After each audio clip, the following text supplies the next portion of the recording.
अब बिहार जो है किंग मेकर बनकर के उभर रहा है, तो हम तो यही चाहेंगे कि भाई सरकार जो भी आए, जो किंग मेकर वो कम से कम बिहार को विशेष राज्य का दर्जा दिलाए।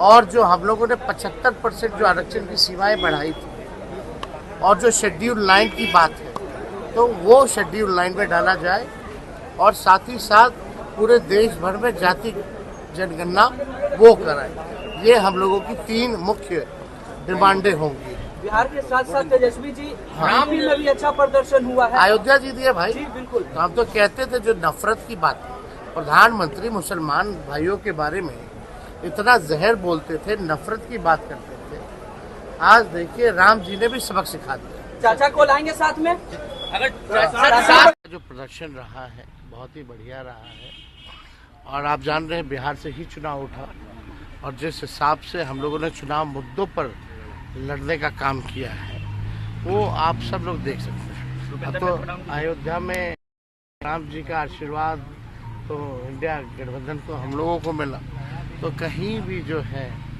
आप देखिएगा एक चीज़ तो साफ हो गया कि जो मोदी जी की बात करते थे कि मोदी फैक्टर वो ख़त्म हो गया। भाजपा जो है मेजॉरिटी से दूर चली गई है, जो सहयोगी हैं अब उन पर डिपेंडेंट है और हम लोग तो खुशी है इस बात की कि भाई चलो हम लोग जो संविधान लोकतंत्र रोकने बचाने का जो प्रयास था उसमें हम लोग जो है काफ़ी हद तक कामयाब हुए।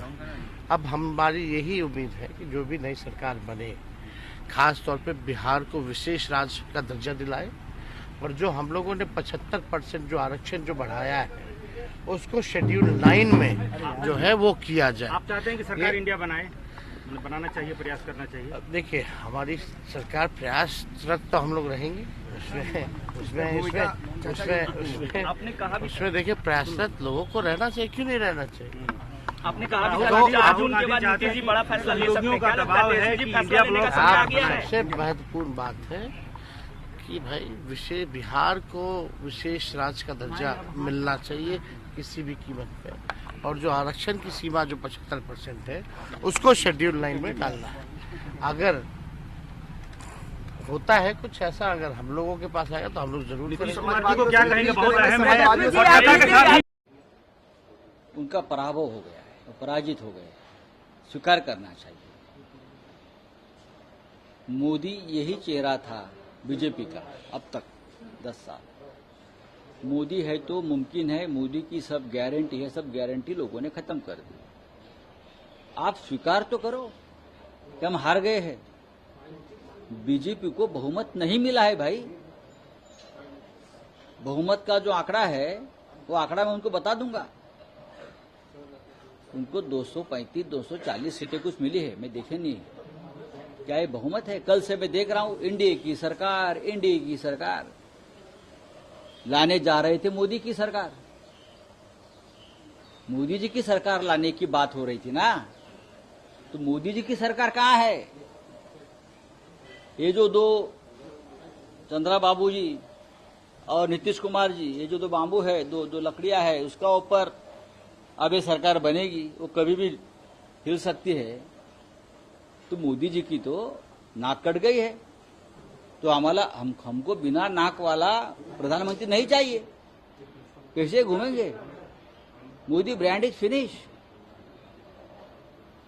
अभी ईडी, सीबीआई, इनकम टैक्स, ये तो बहुमत नहीं, जितना लाना था उतना ला दिया ईडी सीबीआई ने 240। ये ईडी सीबीआई का आंकड़ा है, ये थोड़ी बीजेपी का आंकड़ा है।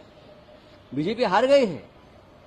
जो उनको सीटें मिली है वो ईडी, सीबीआई, इनकम टैक्स की ताकत से मिली है, दहशत से मिली है।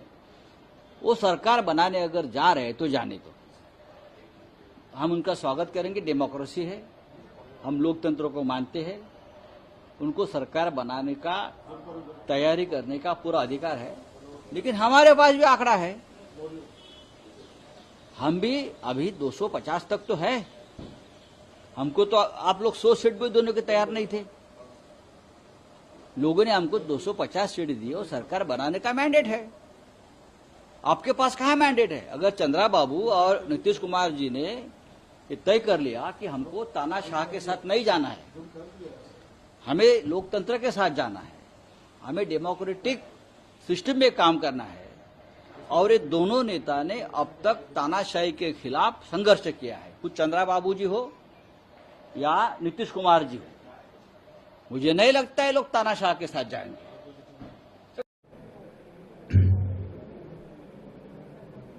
अगर आप इस चुनाव को एक राष्ट्रीय परिप्रेक्ष्य में देखें तो एक बात बिल्कुल साफ हो जाती है कि ये भारतीय जनता पार्टी और जो उनका शीर्ष नेतृत्व है उसमें एक अविश्वास प्रस्ताव है। जिस तरह का आंकलन लगाया गया था, जिस तरह का प्रचार किया गया था कि अब की बार 400 पार, वो और जो वास्तविकता सामने निकल के आई है उसमें जमीन आसमान का फर्क है। जो जमीन के मुद्दे थे, बेरोजगारी, महंगाई, जो गरीब अमीर में बढ़ती हुई असमानता है, संविधान को लेकर जो लोगों की चिंताएं हैं, वो सब इस चुनाव में जमीनी स्तर के ऊपर दिखी। मैं एक बार फिर से आप सबका बहुत बहुत धन्यवाद करना चाहता हूं। आज का मकसद प्रेस वार्ता करना नहीं था, पर आप यहां पे आए और मेरे मीडिया से बहुत खट्टे मीठे संबंध रहे हैं। मैं आज 20 साल से कांग्रेस का राष्ट्रीय प्रवक्ता हूं, इस देश का सूचना और प्रसारण मंत्री भी रहा हूं, तो इसलिए आप आए थे। आप में से कईयों को चुनाव के दौरान मैंने बहुत निराश किया था कि 1-on-1 नहीं करता हूं मैं, पर आज मैंने ये उचित समझा कि आप इतनी बड़ी गिनती में आए। आपका बहुत हमको सहयोग मिला चुनाव के दौरान। आपका भी सबका बहुत बहुत धन्यवाद और आपके माध्यम से चंडीगढ़ की तमाम जनता का बहुत बहुत धन्यवाद। और हमारी कोशिश रहेगी कि जो उन्होंने हमारे में भरोसा जताया है उसके ऊपर हम खरे उतरने की कोशिश करेंगे। मैं एक आखिरी बात जरूर कहना चाहूँगा। एक ये दुर्भाग्यपूर्ण बात है कि ये चुनाव का प्रचार प्रसार बहुत ज़्यादा ही कटाक्ष भरा रहा, बहुत ज़्यादा ही इसमें एक पर्सनलाइज्ड एलिमेंट आ गया था जो नहीं आना चाहिए था। पर मैं अपनी तरफ से, मेरे मन में ना कोई रंजिश है, ना मेरे मन में कोई द्वेष है, ना ही मेरे मन में ऐसी कोई भावना है कि हम अपने राजनीतिक प्रतिद्वंदियों को कोई बुरा भला कहें। श्री संजय टंडन जी ने अच्छा चुनाव लड़ा, मैंने उनको मुबारकबाद देना चाहता हूं और मेरी कोशिश रहेगी कि चंडीगढ़ की बेहतरी के लिए हम सभी लोगों को साथ लेके चले। मैं एक बार फिर से आपका बहुत बहुत धन्यवाद करना चाहता हूं। तो ये था कि राहुल जी का सर्टिफिकेट लेके आया था मैं कल, तो वो उनको सौंपना था, वो सौंपा और उसके बाद फिर मैडम का आशीर्वाद लेना था, क्योंकि सोनिया जी भी थी, प्रियंका जी भी थी, राहुल जी भी थे, वेणुगोपाल जी भी थे वहीं, उनका आशीर्वाद लेना था, इसलिए आए उनके साथ। उनकी तरफ से क्या मैसेज मिला आपको? बड़ी जीत है, हर जगह चर्चा का विषय है, आपने सीधे स्मृति ईरानी को हराया है, वहाँ से बड़े मार्जिन के साथ हराया है, तो क्या मैसेज उनकी तरफ से था? नहीं, उनकी तरफ से था कि जैसे हम्बल आप हो ऐसे ही हम्बल रहना है आगे के लिए भी, कोई घमंड नहीं करना कि आप MP हो गए हो। तो ये निर्देश है उनकी तरफ से और मैं उसका उन निर्देश का पालन करूँगा। ठीक है, अब अमेठी का समस्त वोटर जिन्होंने मेरे को मत दिया या नहीं दिया, तमाम मैं सबका MP हूँ, मैं सबके काम करूँगा। क्या प्लान है आपका अमेठी के लिए इतनी बड़ी जीत के बाद? क्योंकि जिस तरह से हार हुई है स्मृति ईरानी की, आप किस तरह से उसके लिए प्लानिंग कर रहे हैं? क्योंकि बड़े लीडर के हारने के बाद आपके ऊपर रिस्पॉन्सिबिलिटी जाती है। नहीं, देखिए, जब जीत होती है तो इसके साथ जिम्मेवारी भी आती है, तो जिम्मेवारी मैं महसूस करता हूँ। ठीक है, तो वो मैं करूँगा, क्योंकि यहाँ की जनता के साथ अगर मैं मिल के काम करूँगा तो मैं निश्चित रूप से सफल होऊंगा। जब मैं उनके मन की बात सुनूंगा, मेरा कोई भी प्लान होगा, अमेठी की जनता को बिना इन्वॉल्व किए कोई प्लान नहीं होगा। आपको उम्मीद थी इतनी बड़ी जीत की? नहीं, जीतने की उम्मीद थी, लेकिन मतलब कि ग्रेजुअली इतनी बड़ा हो गया, ठीक है, क्योंकि 13-14 राउंड के बाद मेरे को लगा कि ये 1.5 पार कर जाएगा, ठीक है, क्योंकि हर राउंड में हम कोई राउंड नहीं हारे, ठीक है, तो उससे लग रहा था कि जीत जाएंगे, क्योंकि मैं इलेक्शनिंग ही कराता हूँ, ठीक है, तो फिर मेरे को ये था कि हो जाएगा काम। इंडिया अलायंस जिस तरह से जितनी सीट्स मिली हैं, क्या आप गठबंधन सरकार बनाने की कोशिश कर सकती है? क्या बातचीत चल रही है? ये तो मेरा प्रश्न नहीं है, हाईकमान डिसाइड करेगी, ठीक है। आज का दर्जा मिले और जो आरक्षण की सीमाएं जब महागठबंधन सरकार थी बिहार में जो 75% बढ़ा है उसको शेड्यूल लाइन में डाला जाए। और हम लोग जो देश ने मेरा देश महान है और देश की जनता ने मोदी जी को हराया है, तो हम उनको देशवासियों को धन्यवाद देते हैं। और तानाशाही के खिलाफ वोट किया गया है, संविधान लोकतंत्र को बचाने के लिए वोट किया गया है, तो हमको लगता है कि अभी जनता जो है मालिक है। और हम लोगों को अब जो बैठक है शाम में, उसके बाद देखते हैं क्या निर्णय होता है। कहीं ना कहीं जनता इनसे नाराज थी, आपको लगता है कहीं ना कहीं जनता इनसे नाराज थी? एकदम नाराजगी बहुत रही है। जिस हिसाब से तानाशाही चली है, नफरत की राजनीति, मुसलमान भाइयों के प्रति इन्होंने घृणा फैलाने का काम किया। जैसे कि सीटों कम आई है इनकी सर। हाँ, लेकिन बीजेपी को बहुमत नहीं मिल पाई।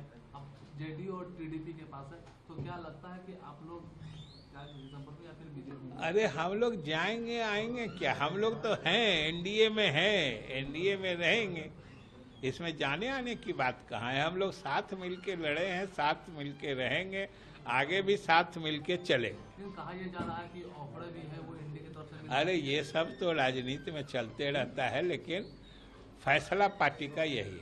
आप लोग एनडीए में साथ में रहेंगे। और ये आप लोग मिनिस्ट्री में कब तक कितने आप लोग पोस्ट की? हमने कहा कि अभी तो नेतृत्व हमारा फैसला लेगा न, कि मंत्री में जाना है तो कितना लोग के साथ जाना है, ये सब फैसला हमारे नेता नीतीश कुमार जी करेंगे। अच्छा, ये बातें उठ रही है कि 2025 तक मुख्यमंत्री अपना कार्यकाल पूरा करेंगे, अब ये सब तो बात लोग अपने मन से उठाते हैं, हम कह दिए सबका एक ही बात। 2025 में नीतीश कुमार बिल्कुल 25 के बाद भी रह सकते हैं, 25 के बाद भी रहेंगे जनता। इलेक्शन के बाद क्या फैसला लिया है? मैं सबसे पहले अपने गुड़गांव क्षेत्र की जनता का आभार प्रकट करता हूं। और मेरे लिए लोग कह रहे हैं कितने वोट मिले, मुझे ये 7,33,000 वोट नहीं मिले, बल्कि 7,33,000 परिवारों का प्यार मिला। और मैं जहां तक पहुंच सका, मैं लोगों के बीच में, लोगों ने मुझे बहुत बहुत प्यार दिया, बहुत आशीर्वाद दिया।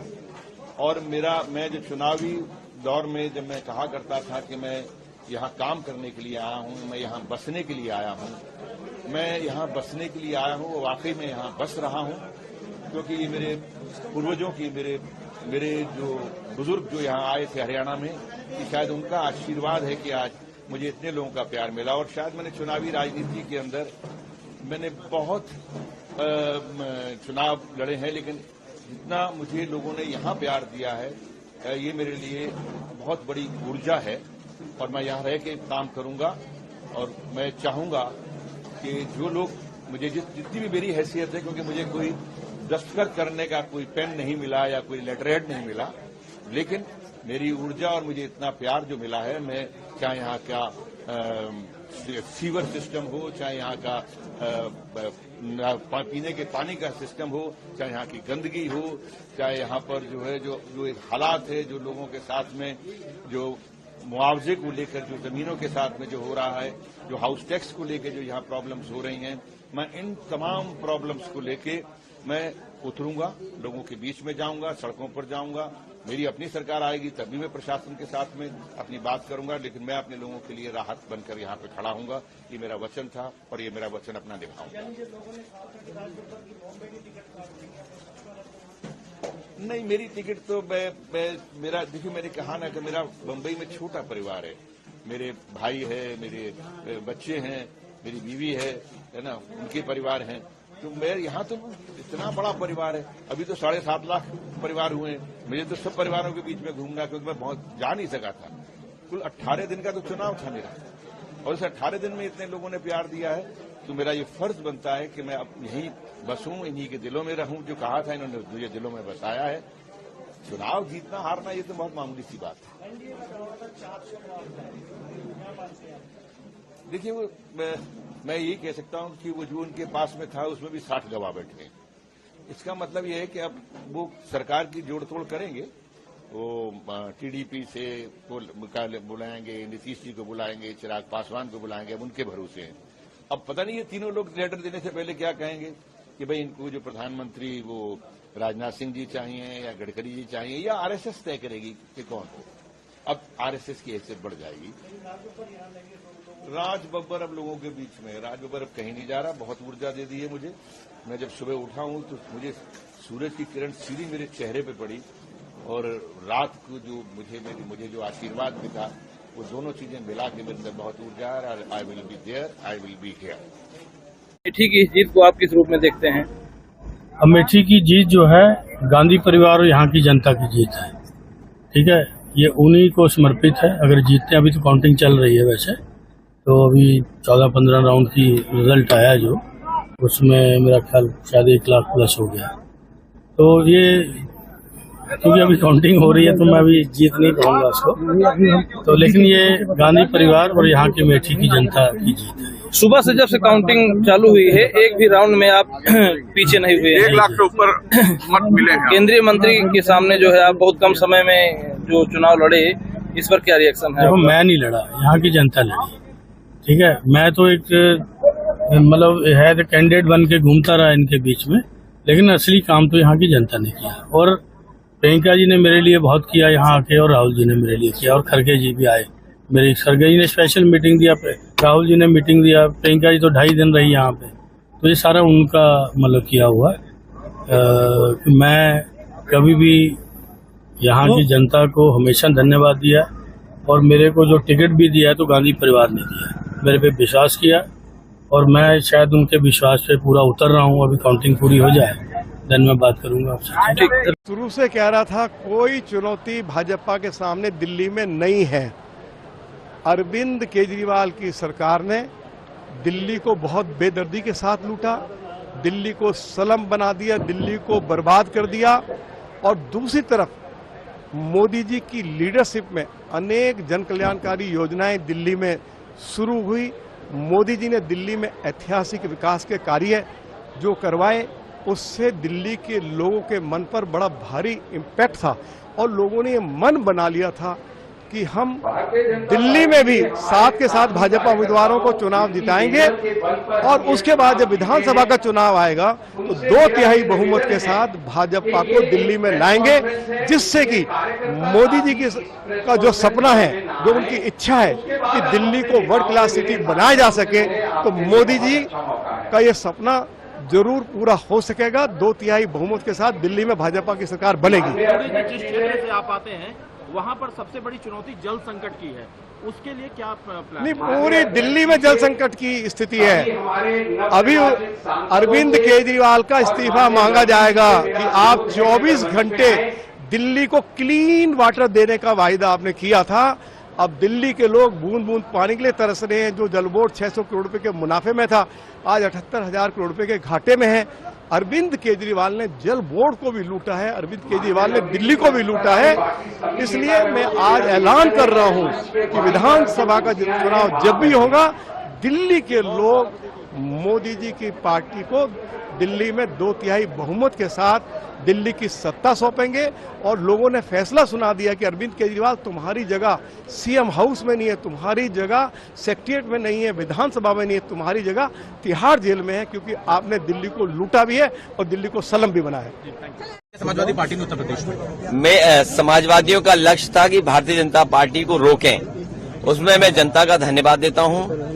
जनता ने जो सहयोग दिया है, जनता ने जो समर्थन दिया है, जनता ने एक नई आस के साथ, जनता ने एक उम्मीद के साथ जो सहयोग किया है, उसके लिए जनता का मैं धन्यवाद देता हूं, उन्हें प्रणाम करता हूं, उनका सलाम करता हूं। साथ साथ लोकतंत्र बचाने के लिए, संविधान बचाने के लिए, आरक्षण बचाने के लिए जो मतदान हुआ है और सामाजिक न्याय के लिए जो रास्ता खोला है, हमें उम्मीद है कि इसी रास्ते पे चल करके नेताजी और समाजवादियों का सपना पूरा होगा। आप दिल्ली जाएंगे? अभी दिल्ली जाएंगे? हाँ, मैं दिल्ली जा रहा हूँ। क्या लगता है ये गवर्नमेंट बना लेगी एनडीए या आप लोग?